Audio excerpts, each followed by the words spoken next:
Hello and welcome to the International Daily Roundup, where we bring you some of the top stories of the day. For our first story, we take a look at the results of the UK elections. The Conservative Party has won a decisive victory in the British elections that were held yesterday. We talked to NewsClick's Prabir Purkayastha on the election results. Take a look. Prabir, so this election was held, it was a very contentious election because Boris Johnson has been trying for a long time to call for an election. The parliament was in complete anarchy and collapse over the issue of Brexit. Two governments fell after 2015, two prime ministers resigned at least.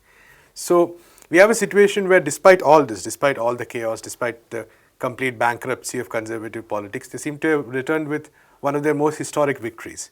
So what do you attribute as a reason for this? Well, I think this has been much more of a Brexit victory. And a part of it was that the Brexit was something that people had voted for, though it was a narrow victory at that point of time. But having voted for Brexit, it was really the disarray of the Conservative Party in which a strong section opposed Brexit and that they couldn't carry that forward.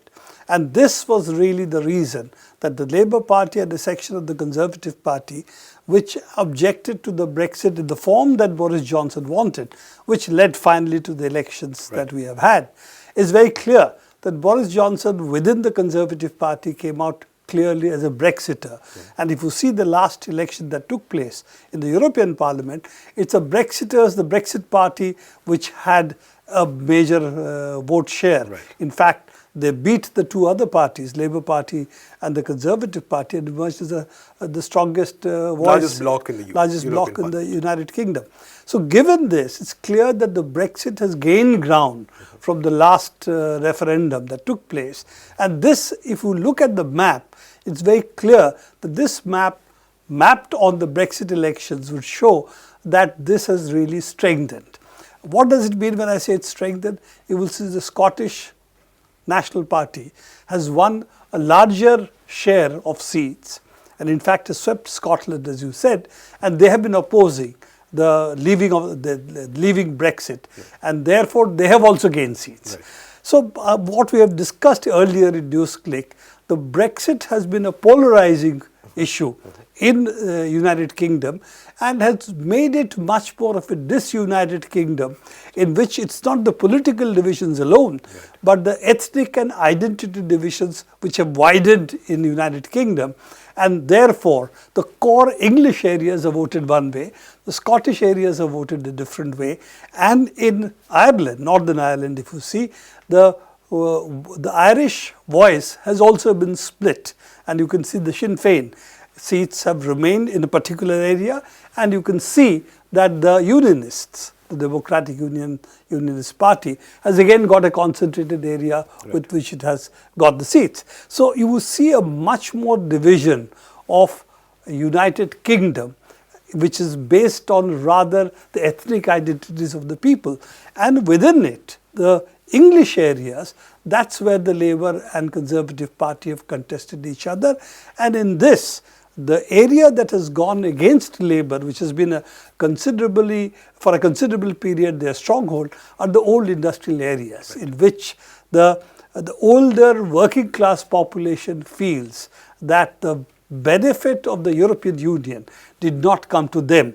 In fact, they have been successfully turned against, therefore, the European Union project, but not in the terms of working class solidarity, but in terms of essentially a kind of, what shall we say, English identity, if you will, which is anti-immigrant. And therefore, they have, instead of blaming those who have made the city of London really a huge financial empire, who really have got the benefits of the last 20, 30 years of European Union developments, they have in fact been turned against the immigrants.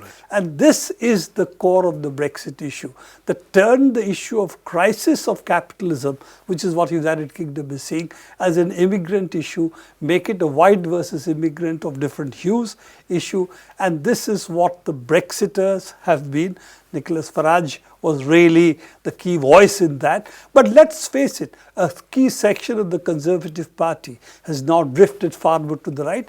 And Boris Johnson is a Trump-like figure, which has who is neither the gravitas that you expect out of a major political party and a major country, but has shall we say, the ability to divide the people, and that's what he has successfully done. Right. So the demagoguery that you see today of Nicholas Farage, Boris Johnson, are essentially similar to what Trump represents, the white supremacist voice. Trying to turn everything against immigrants, not therefore addressing the fundamental policies that have led to the poor becoming poorer and the sharpening of the rift between the bulk of the population and the rich. Right. Moving on to our next story, Israeli authorities on Thursday banned Christian Palestinian residents of Gaza from traveling to the important holy cities of Bethlehem and Jerusalem on the occasion of Christmas. Gazan Christians will not be allowed to travel to any territories in Israel or the occupied West Bank.